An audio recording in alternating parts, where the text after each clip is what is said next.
And a lot of these people are waiting to speak with someone like yourself, strangers or friends you haven't met yet. And if somebody just hangs up on me immediately before I get to make my case, it's nothing personal. It could be a day you got the puppy or the day the puppy ran away, Yahavy.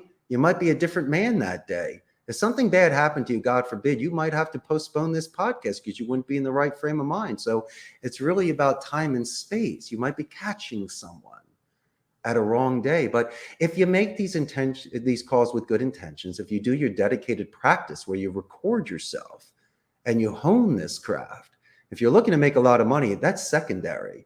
The first thing is you'll find a fulfillment and people will be gravitated towards you. Some people, even like yourself, speak for thousands, where a gentleman like myself, listen to you, I go, I agree with everything this guy says. You speak for so many and you're that guy. And you're confident enough to put yourself out there. And life goes fast. When are you going to start doing this? When is your time? What are you looking to do? Why? Because all the naysayers and gray believers say it stinks? Well, guess what? I made a living from it, and I'm proud of this. The fact that I feed families and I can break this stereotype of a telemarketer or CEO. What's going on, guys? It's Yahavy David St. Clair Speaks, and you are now tuned in to the St. Clair Speaks Show. You are now tuned in to the St. Clair Speaks Show. Welcome back to the St. Clair Speaks Show podcast. I'm your host, Yahavy St. Clair, sitting down with another incredible guest. This guest is actually across the world, located in Costa Rica. Today, we're sitting down with Richard Blank, originally from Philadelphia. Richard actually moved all the way to Costa Rica, took the risk at the age of 27. For those of you that don't know, Richard actually holds a bachelor's degree in communication and Spanish from the University of Arizona and a certificate in language of proficiency of the University of Sevilla in Spain. And he's also a CEO of a call center located in Costa Rica. Richard, I want to welcome you onto the St. Clair Speaks Show podcast. Please give our listeners a 3 to 5 minute introduction on yourself, your brand, your business, and what brings you onto the show. And welcome to the show. Yeah, Javi, thank you so much for having me as a guest today on the St. Clair Speaks podcast. I love your work. It's going to be great here to share ideas. But yeah, my stories with a lot of twists and turns. I'm a Northeast Philly boy. I graduated Abington High School back in '91. And unlike all of my friends that had predisposition careers set out for them and opinions provided for them, I was a dreamer. My favorite class was recess, but you can't make a living doing that. But my second favorite class was Spanish. So I decided to double down on languages and be a romantic dreamer in a sense. And so I followed through at the University of Arizona, mastered the language. And at 27, I had this opportunity, this 1 in a million chance to move to Central America, work at my friend's call center just for a couple months. Well, a couple months turned into a bunch of years. And then I decided to stay, marry the girl of my dreams and start a company. And so here we are today, my friend. The long shot actually paid off. And I just want everybody to know if you have a dream, you should follow through with it to the end. Okay. Okay. All right. You know, it's so interesting. You could always tell when someone's living their purpose because you see it right on their face. And I see it right on your face as I'm looking at you. I want to know, let's just swing back, right? Let's swing back. What made you have that aha moment? This is what I want to do. This is what I want to commit to. I'm betting on me. I'm taking that risk. I'm going all the way over to Costa. You said you're originally from Philadelphia, but Yeah. Why Costa Rica? Well, I had a lucky opportunity. A friend of mine owned a call center here, so it could have been anywhere in the world. It just so happens that it's in Central America paradise. But yeah, let's go back. Let's go way back. Let's go back to my great grandparents that came to the United States at the turn of the 20th century from Eastern Europe. They didn't speak English. They were nomads. They were tailors, and they started as entrepreneurs, learned the language, and built businesses. And so at 18 years old, where Grandpa went to Harvard Law, my father went to Columbia Business, and my brother did Washington and Lee University. My argument was, A, I wasn't mature enough or had the grades for that. But also, don't put me in a box. I just didn't feel like that this was right for me. And if my great-grandpa was an entrepreneur, why can't I? So my argument to study the languages was really my passion. I just did not have the discipline to sit down and study accounting, law, or medicine. And at 18 years old, it's very difficult to choose a career. How many times, Yahavy, have we heard people that spend hundreds of thousands of dollars and years of their life at the university to come out with a degree that they're not even using? So it was important for me, and even the responsibility, to choose something that I could do to become marketable. And also, my friend, if I were the only one out of all of my friends that could speak Spanish, a light went off in my head. I realized that I could be versatile. I could be the one and only. I could figure this out. And I enjoyed it. I was getting a lot of positive reinforcement from my friends and from individuals that saw that I was making efforts to learn their language. It's a great show of good faith, a solid first impression. And if you meet somebody that's got big muscles, obviously you see they go to the gym, and I can speak a second language. Someone sees I have dedication, structure, and discipline, and certain cognitive skills. So it really put me 3 or 4 steps ahead when making first impressions with people. And also, Arizona is a great place to go to school. Tucson is fun. The University of Arizona was one of the greatest experiences of my life. They have a wonderful language department. And just like yourself, my friend, you're an expert in public speaking. You have a wonderful message and an excellent delivery. People are listening to what you do, and it has an influence. And I realized, because you're doing real estate investment, you're a coach, you're doing this podcast, you're an entrepreneur. I myself realized that if I can't properly represent myself, no one's going to want to do business with me. And so we studied rhetoric, strategic and diplomatic vocabulary, public speaking, and everybody needs a special sauce, Yahavy. So I chose micro expression reading so I could analyze body language and see if people were being facetious with me. So those are the sort of things that made me the man that I am today. Okay. Oh man. Okay, Richard. Now you're talking my language. You're talking my language right now. Okay.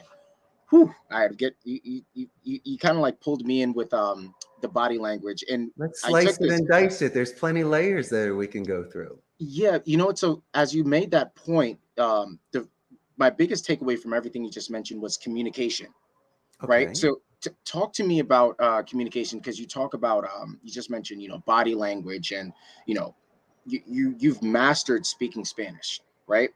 And Yeah.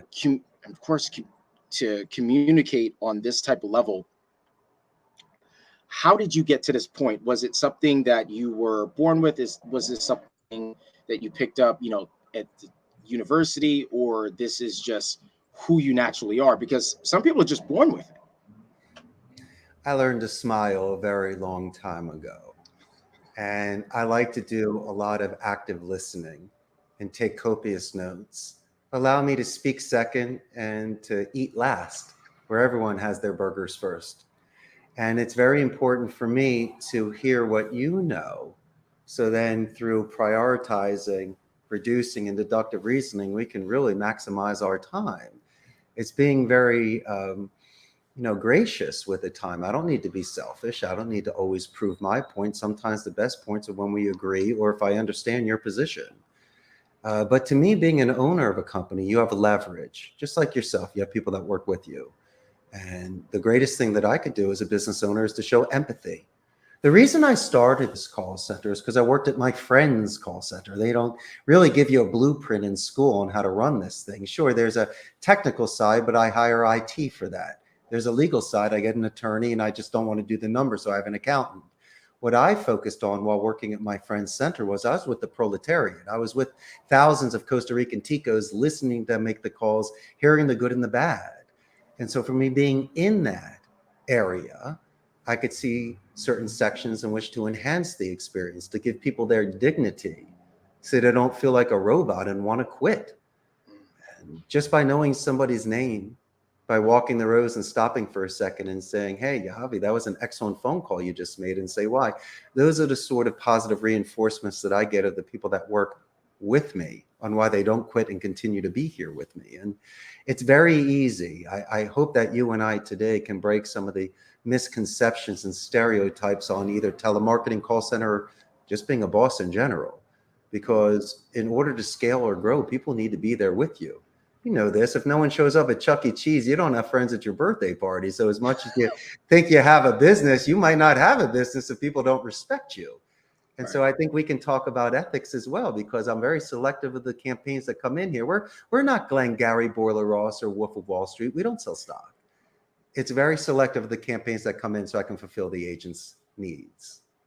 Ooh, okay. Sheesh. This is going to be really good. So let's talk about this is something I noted right before we even jumped on that I wanted to talk to you about was how are you running a business so efficiently? What's fueling your success, and what are some tips that you've actually applied for you to, just scale and just grow? Yeah, Javi, that's why you got one of the best podcasts out there. What a great question. In order for me to grow, I needed to scale. I needed to delegate, finding people internally that may have never been a supervisor before and molding them and working with them. Since English is my first language, it's very easy for me to suggest a thesaurus so they could use similes and use, more diplomatic vocabulary. I assist them in composition writing, business emails and voicemails because it's my native tongue and I also know the genre of the United States. But also, I encourage somebody. I can see areas in which they have breakthroughs or crack a code, start contributing compared to just absorbing. And in this environment where there's a burnout, a turnover, and don't kid yourself, a lot of people look at telemarketers and they hold their nose or they say, I'd never do it. It's a transitional job. I myself not only survived, but I thrived. And if you can do well in this industry on the phone or any vertical, it just doesn't have to be a call center. It could be extremely lucrative. But the most important thing is to make sure somebody's on a level playing field. There's no surprises, to give them all the resources. And we also have a quality assurance department, so we're able to grade calls and coach on calls. So for me, it was slow and steady. We can talk about the finances later, but initially to me, it was about surrounding myself with the right people, putting my ego aside, Yahavy, because I'm a guest in this country.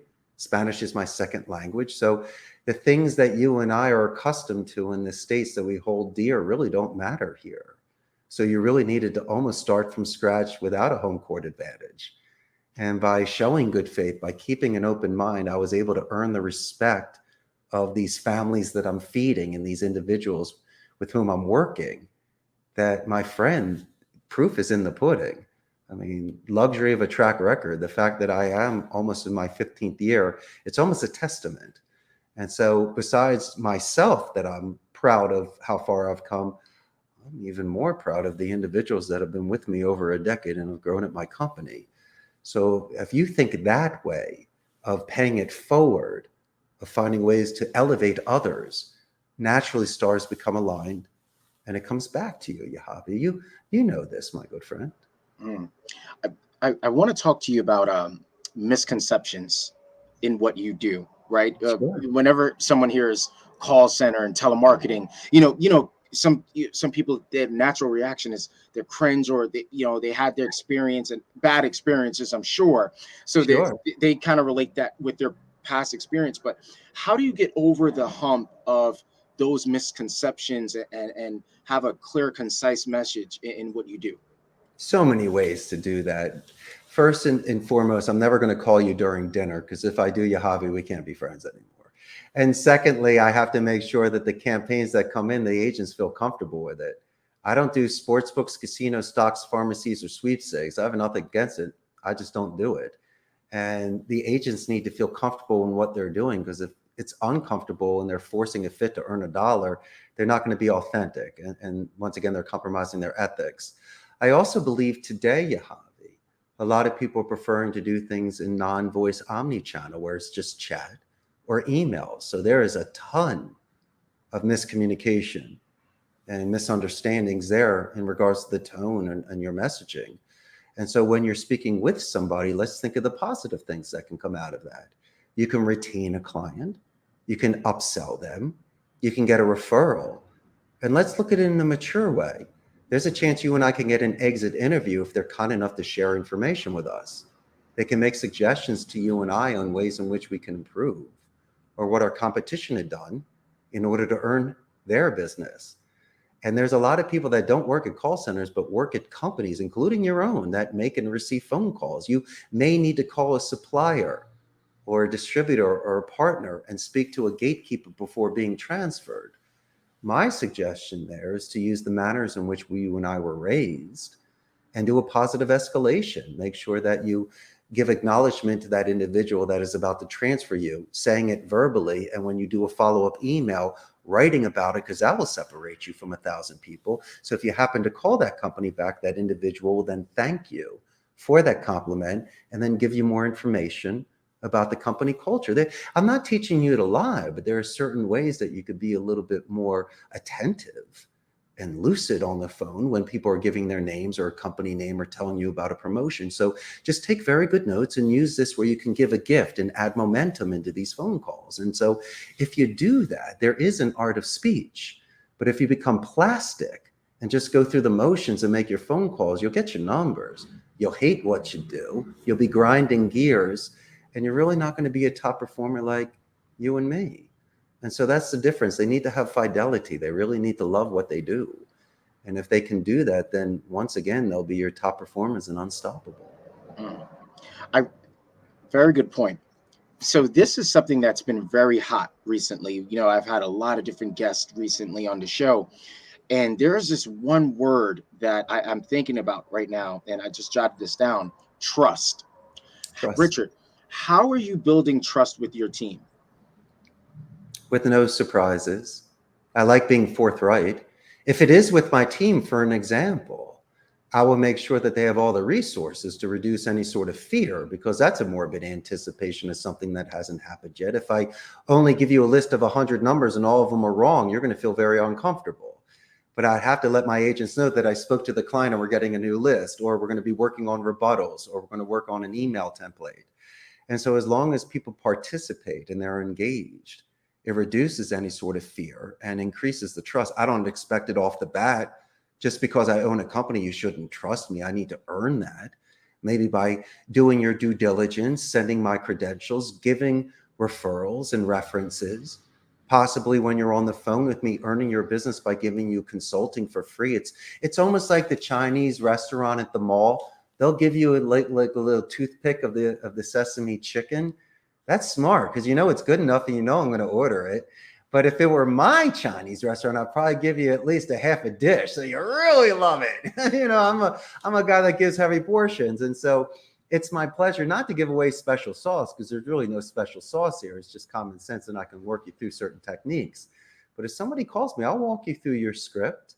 I'll make suggestions. I'll explain metrics and why there's a difference between a predictive dialer and manual dialing. And I'll do that with the agents as well. I'm not going to say why. I'm going to do a what and a how. So then they can give me their arguments on how they would be able to be more productive, or what is holding them back from converting a call and fulfilling clients' needs. And, you know, Yahavy, I think a lot of it has to do with maturity. And the second thing is impulse control. And if I do have the luxury of time, where if I say something and I can sleep on it, take a walk, rest on it, write a draft, send it the next day, then you'll even add more trust. Because if you're just doing something at the moment, you might overextend yourself or just miss the beat and not understand the tone of the conversation. But if you're very selective and take your time and see when dust settles other information that may come in, it might help you. Because you're trying about trust. It's very difficult to earn and extremely easy to break. And so I try to take these things at levels in regards to width and depth, just to see where the boundaries are with somebody. And one of the greatest quotes I can give to a brand new agent that walks in there is, you shouldn't judge me on what happened with your last boss. And am I only the first boss that you ever met that worked at a call center? And so these are certain things I can establish myself, that I'm the first boss that gave them their dignity to know their name. And secondly, I never cursed at you. I never yelled at you. You never did a walk of shame at my center, as you didn't show up late, didn't make your calls, and was looking at YouTube instead of doing your work. So I think there's an expression in Spanish, borrar y cuenta nueva, where we can just start from scratch again. And I think I deserve that as much as you deserve that. And if we can eliminate you being afraid of me because I'm a CEO, then we can start strong. Because if you're not breaking the law, why are you afraid of a cop? And if you're not cheating on a test, why are you afraid of a teacher? If you're showing up on time, pen at the ready, wanting to win, don't be afraid of me. I'm the first person to look ways to promote you and pay you more money. And that's the part of maturity that I'm hoping that individuals can get to those certain levels for trust. Richard, I really love that point. as you're mentioning that, I'm thinking of two things that came to mind, right? Like earlier on, we talked about communication briefly. It's Mhm. also that communication and having that open door. And I also jotted something down as far as just the feedback component, right? Just having that open door, communicating with your employees. You mentioned, you have a couple of employees that's been with you for years, right? Sure. I mean, I'm pretty sure they're not going to stay. They won't stay there if they weren't happy. But they're happy. They're seeing success. How are you able to retain great talent at the same time and give that constructive criticism to help them improve in their day to day? I don't want Mr. Burns Smithers. I don't need a Oh, yes man. I want someone that wants me to win, but you can't yes me every day. My tie doesn't look good. You gotta let me know. And so it allows somebody to take that risk and to take that chance and that vulnerability to put their mind out there. And not saying that their opinion or what they see at that moment is the right thing or correct, but the fact that someone feels comfortable enough to speak with me are some major steps. And it goes both ways because I, once again, with my general manager, IT director, and supervisors, will just throw things out there in regards to changing a tone of a script or rebuttals. And a lot of them will look at me and go, You're off today a little bit, Richard. No, no, no, slow down. I think it's more of this way. And it's almost like a king's court. The smartest king allowed anybody in their kingdom to walk that red carpet with the trumpets and to make their case in front of the king. And you also read about Machiavelli's The Prince. There are some people that can become peasants to princes. And in order to do that, you need to share with the king your ideas. And someone like myself may be in this bubble where all I do is C-level stuff and I might walk the rows. But as I mentioned, when I was at my friend's center, I was with the people in the lunchroom in the cubicles. It's not like that today. I can, as much as I want, sit with people in the lunchroom and sit in a cubicle, but still a lot of people will see me and maybe not have the same conversations as if they would if I weren't around. So I don't get the same sort of intel. I'm not saying I'm spying either, but I'd like to test the waters of the center just to see how people are doing. And it's not that I'm looking to let people go. I'm looking to have people stay. So any sort of, as you say, constructive criticism, I say it's calling the balls and the strikes. It's someone being real with you. And it doesn't mean for you to say that you don't like something. There are diplomatic ways to bring it to my attention. And I think the smartest thing somebody can do before doing that is to say, hey, Yahavy, may I make a suggestion? And you say, yes, Richard. And then I'm at liberty to discuss that with you compared to just coming at you guns a-blazing. That's not the right thing to do. And we also don't do things on the floor. I don't want to embarrass somebody or cause a scene. I think certain things should be done discreetly, or somebody should be given the opportunity to speak without any sort of judgment or eyes prying upon them. And so these are the sort of things I take into consideration when looking into the lives outside of the call center, which may be affecting their performance here. Because, my friend, there might be something we don't even know about that instead of prying, we can possibly help recharge their batteries and reset that individual so they can conquer their challenges outside the office. So many different things are in play. Oh man. Oh, look. You know, making cold calls or making calls, if you have no experience, it could be intimidating at first. It could be intimidating. So I want to ask you this, and then I want to jump to, there's another question I really want to jump to. How are you helping your employees or someone that's now starting out, right? Maybe you are the first boss, Richard. You mentioned this before. Maybe you are the first boss. How are you helping them get out of their own way and see their potential of what they could do on the job and being efficient? Come on, warrior, let's prepare for this battle. The first thing I let them know is that learning a second language is 10 times harder than any campaign I can put them on.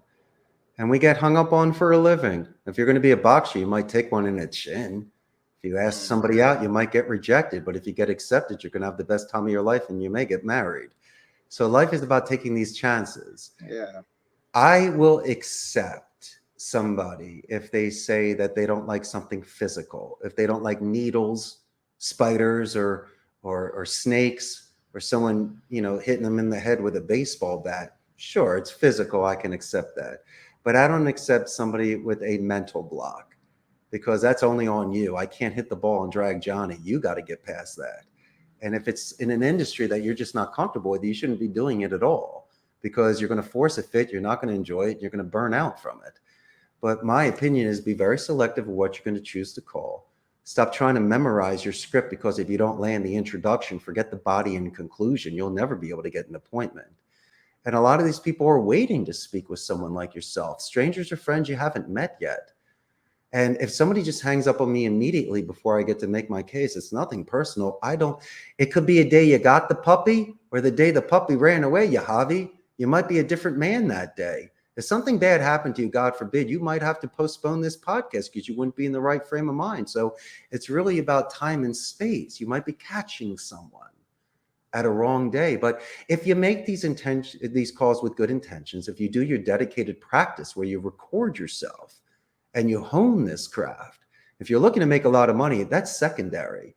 The first thing is you'll find a fulfillment, and people will be gravitated towards you. Some people, even like yourself, speak for thousands, where a gentleman like myself, listen to you, I go, I agree with everything this guy says. You speak for so many, and you're that guy, and you're confident enough to put yourself out there. And life goes fast. When are you going to start doing this? When is your time? What are you looking to do? Why? Because all the naysayers and gray believers say it stinks? Well, guess what? I made a living from it, and I'm proud of this. The fact that I feed families and I can break this stereotype of a telemarketer or CEO. A lot of people earn good money doing these sort of things. And so if somebody has structure, if they study rhetoric, if they study their vocabulary, if they practice, if they take that feedback, if their phone calls get prolonged, if they do raking by asking questions and finding out what people are interested in, if they do active listening for confirmations, meeting minutes, military alphabet, custom make voicemails and emails, looking at a LinkedIn profile and a website prior to a call like you and I both did for each other. All you're doing is increasing your odds of hitting the target. It goes from half court to a foul line percentage. So go figure. Nothing's 100%. There's no straight lines in nature. But don't kid yourself if you start building a pipeline, getting callbacks, referrals, and you start making more money. Then you will be laughing about the fear that you had before making these calls, in which you did it 10 years prior. Strangers are friends you haven't met yet. Wow. Richard, that's a good one. So there's something I've jotted down here. Can you explain to us what is the famous buffer boomerang technique? Well, I'd like to show you the picture of it first. Check this out. The famous buffer boomerang technique. This is when somebody might come at you with a negative tone. What is your name? And I would say, Yahavy. That's an excellent question. My name is Richard Blank. You buffer the negative tone. You name drop them. You let them know that's an excellent question, just to calm it down. You repeat the question to show active listening, and you send it back in a positive. You can readjust tones. Don't say that's an excellent question every time. I'm glad you brought that up. So happy we're talking about it. I was just about to mention that. And these are just ways to readjust, show active listening, name drop, and sending it back. And it's really about bringing it in. It's almost like the breakdance robot. It just, that energy just kind of goes through your body and circles back, especially in the beginning of a phone call when a gatekeeper asks, who are you, what you're doing. It's just like, who are you? Richard Blank. What do you do? Costa Rica's call center. What are we, in third grade, getting in trouble in science class, about to be sent to the principal? Don't do that. If somebody asks you something, buffer it, name drop it, smooth it out, bring it back with the confirmation. And that's what somebody can do to have simple structure. I'm not going to teach you how to lie on the phone, but there is some sort of structure. You're not going to compromise your ethics, and it would give you the ability to not act, but react in a certain way through practice. And one of the greatest things you can do is a positive escalation. As I mentioned earlier, if somebody assists you prior to a transferred call, mention their name. You're giving a gift of that compliment. If you call back, they're going to help you. They're going to thank you. And these are things that are free. You can do this every time in your first 30 seconds of an interaction. Also, a huge suggestion, if I may, is you really only have a first chance to make that first impression. And so besides just asking to speak to Yahavy or to ask you how you're doing, I like to do company name spikes. I like to use anonymity just for my first impression. Then I introduce myself, but I'd like to say, hey, how's St. Clair Speaks doing today? I'd like to mention the name of your company better than you would, to knock you out of a trance, to hear that I could be a mystery shopper, your greatest client, a family member. Instead of saying, oh, we're good, thanks, or what are you selling, or not interested, click. No way. You should be able to buy yourself 30 seconds. You should be buy yourself forward momentum. No one guarantees 10 minutes. You got to earn that. And if you don't get the pass to pitch, there's no way I'm going to speak to you. So these are things you need to take at certain stages and certain levels. And by being in the now, not thinking 5 questions ahead, listening to certain names and backgrounds, especially since people are working from home, you might hear dogs in the background. Use the Me Too technique. Mention how much you like dogs. Ask the dog's name as a follow-up question. Anchor in on that. You put the dog outside. The next thing you know, we're talking about that. Lowers a defense level and allows me about 3 or 4 minutes of bought time to properly introduce myself. And that's what you do on these phone calls. That's how you build a pipeline and convert sales. Mm-hmm. Richard, you are hitting the nail right on the head today. Oh my gosh, this is really, really good, because I kind of want to swing back when you mentioned the boomerang, and there was something that you said. The key word is tonality, right? Sure. Like matching that tonality, or paying attention to that. Oh, what's your name? And well, my name is, and you also brought up the personal connections, right? Oh yeah, you have a dog. Oh, I just got a French bulldog. You're making those personal connections. You're making Yeah, yourself relatable.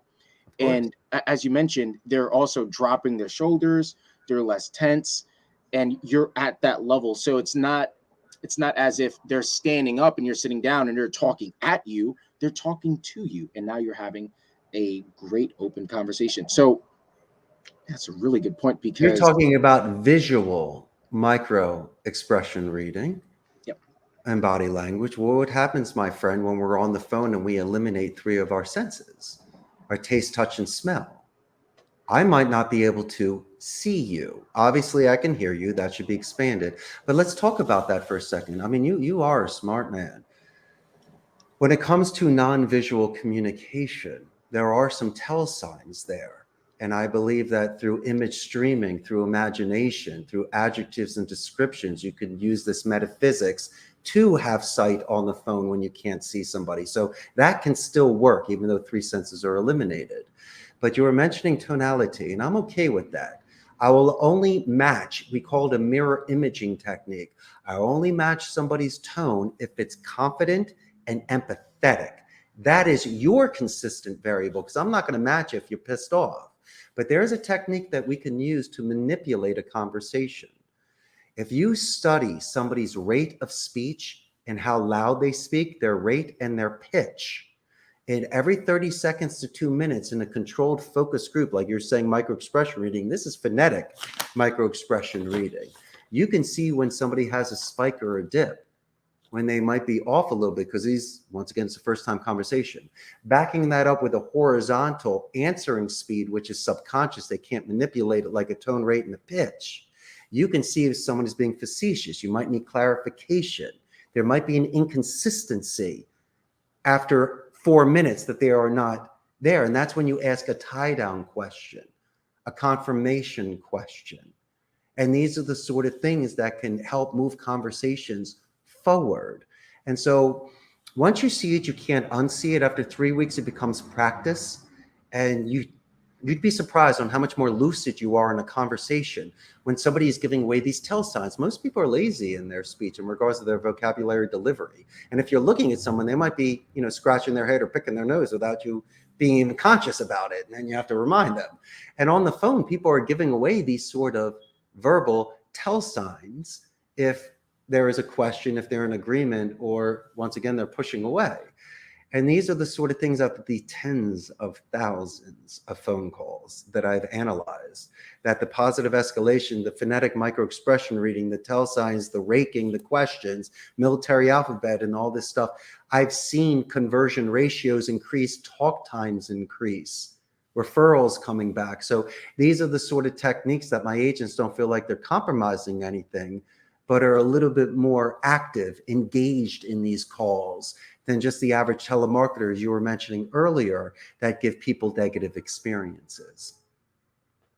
You know what makes me really excited about this? Because as a podcast host, this is very rewarding for me, because as I'm interviewing you, I say this I may have mentioned this maybe in the past, but I will come back and I'll listen to this interview. I'm like, wait a minute, you hear things different, or you see things different. And as you make that point, you talked about this earlier with the body language. When I really get in it, you could always tell, because my face always gives it away. I'm like, that's good. And I'm always jotting down these notes. But it's also for me, I kind of want to swing back to the word communication, is I'm always looking for ways to master the art of communication and be a strong communicator, and making sure that I'm doing the active listening, because my first 5 podcast interviews was just absolutely terrible.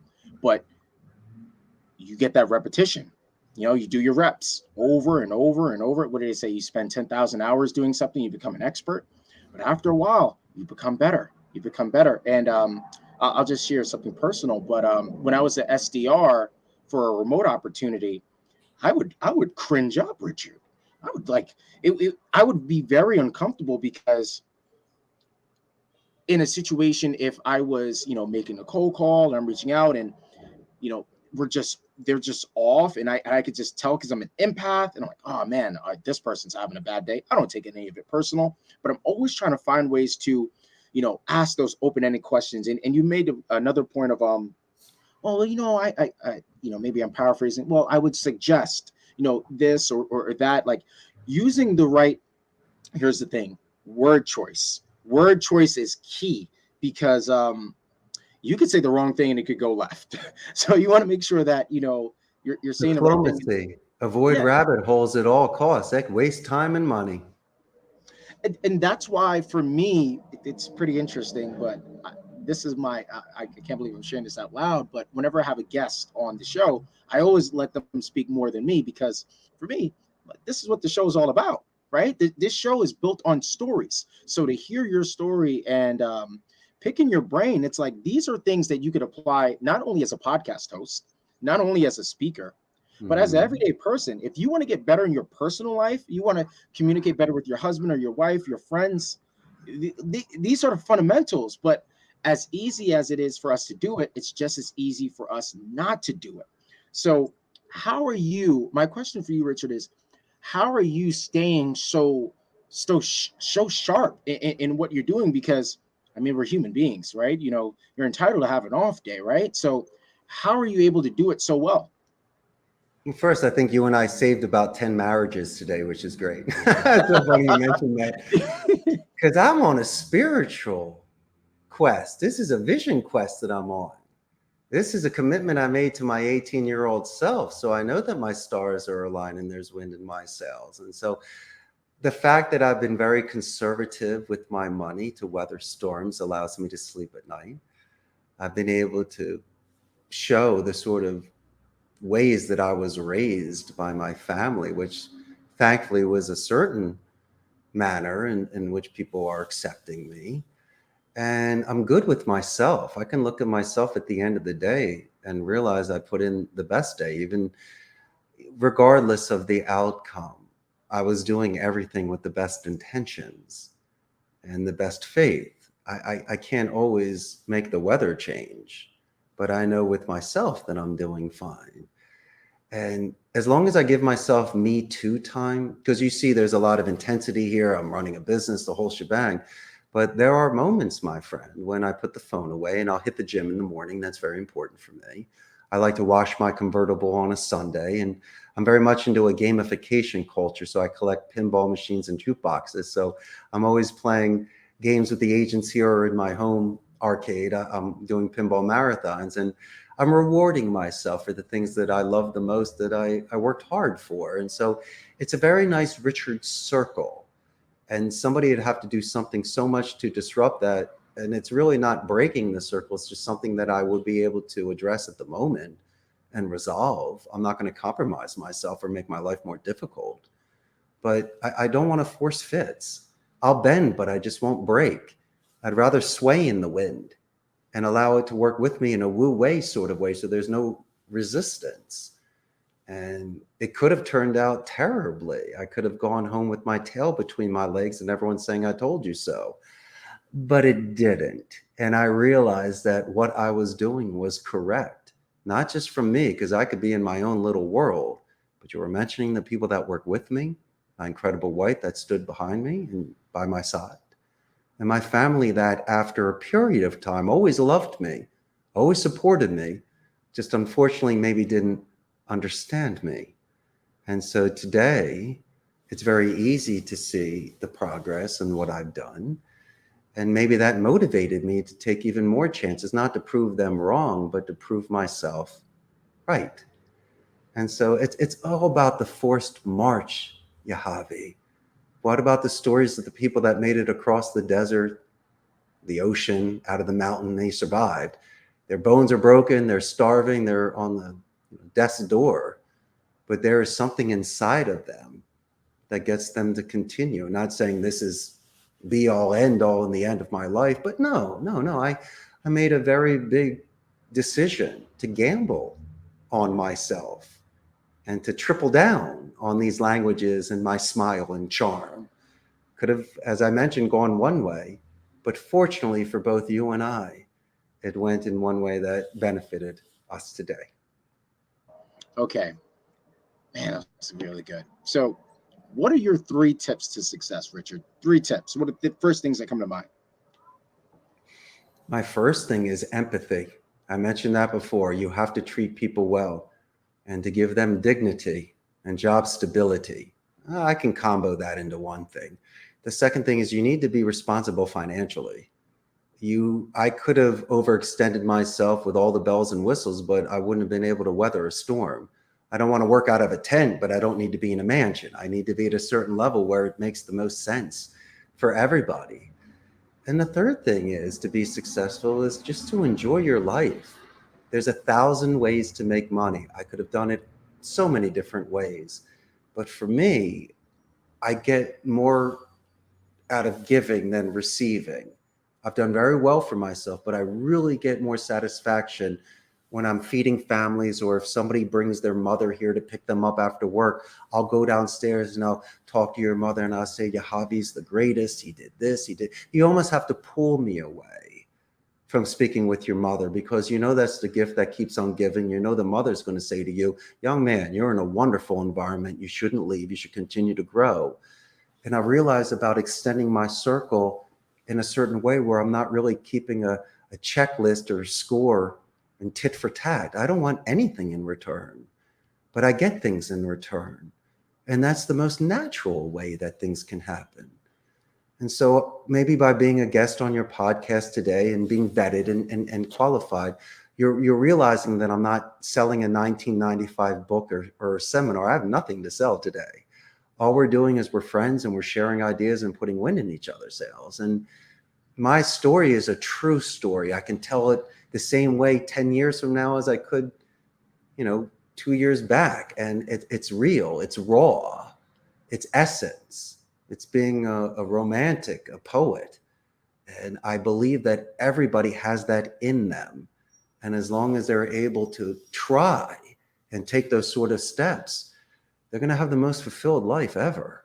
And I'm the first person to support individuals like that. That is incredible, man. Strangers are friends you haven't met yet. Okay, Richard, please. I do something towards the end of each episode. This question is pretty common, but what is the takeaway message you want, the viewers and the listeners to take away from you appearing on the show and sharing your story today? Well, fortune favors the brave. And if you can get past your parents' guilt, you can live anywhere in the world. And if you have the means, I suggest buying classic American pinball machines because it's fun as hell. You got to enjoy yourself and do some gaming. But I want to share something with you, Yahavy. I do pay it forward since Abington High School believed in me and encouraged me to study languages. I do have a second language scholarship that I give to my high school every year. And I was fortunate to be asked to be their keynote speaker for the Honor Society last year. Now, I was not an Honor Society student. Let's not even go there. And if it wasn't for the college recommendation letter that I got from the late Principal Norman Schmidt and my Spanish teacher, Esperanza Galshak, I don't know if I would have gotten into the University of Arizona. So you have no idea how thankful I am for my public school education. And not only can I afford it, it's not the money. I pay for a freshman's books for their first year. But if there's an individual that loves that second language, like myself, and wants to do something like that, it is my pleasure to say, go for it and to be part of this organization. And, you know, I'm an old man now. I'm the wise one. I should be speaking by the fires. And so for me, life just goes by so fast. And so the greatest thing that I can do is to let people know the good and the bad and to give them advice on how to get there quicker and to let them know that you mentioned earlier, taking the tough way. Could have always gone the easy route. No way. You got to scale that mountain. You got to earn your first downs for your touchdowns. And I agree with things like that. And I think you and I are very much on the same page, Yahavy.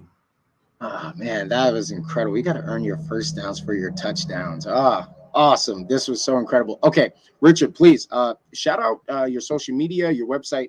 Where can we follow you, keep up with you, and keep up with everything that you're doing? Well, the first thing you can do, my man, is buy a plane ticket and fly down and come visit me in Costa Rica. I got to twist your arm on that. But if you're not doing that today, you can give me a call, 888-271-6750. Send me an email at ceo@costaricascallcenter.com. And Yahavy, I got a very big Facebook fan page, about 98,000 local Costa Rican ticos. Once this goes live, you're going to have tens of thousands of new fans and also give your audience a chance to learn about the business process outsourcing industry in Central America. I'm north of Panama, south of Nicaragua. We're the only democratic society in Central America. There's no standing army, so we put our money back into education. There's a 95% literacy rate, claimed to have the best infrastructure in Central America and the most neutral accents. Companies such as Amazon, HP, Intel, Oracle, they're here. And we're also known for ecotourism. So if you like waterfalls, beaches, and hot springs, butterflies, iguanas, monkeys, then this is the place to be because the cost of living is about a third. Your buddy's here, and I got 1,000 suggestions, and maybe we do our second podcast here. But Yahavy, I can't thank you enough. I love your work. You're a good man. I support you. And the fact that I'm here today, man, I'm going to wear that medal with pride on my uniform. You know that. This was incredible. Okay, sounds like we need to take a road trip to Costa Rica because I could use a vacation. This was so much fun. For the listeners, I want to thank you for either watching or streaming this all the way through. Thank you so much. Like always, what good is information if you don't apply it? Like Richard said, strangers are friends you haven't met yet. And I've made a new friend today. Richard, thank you so much for spending your time with me today. This is the St. Clair Speak Show. I'll catch you in the next episode.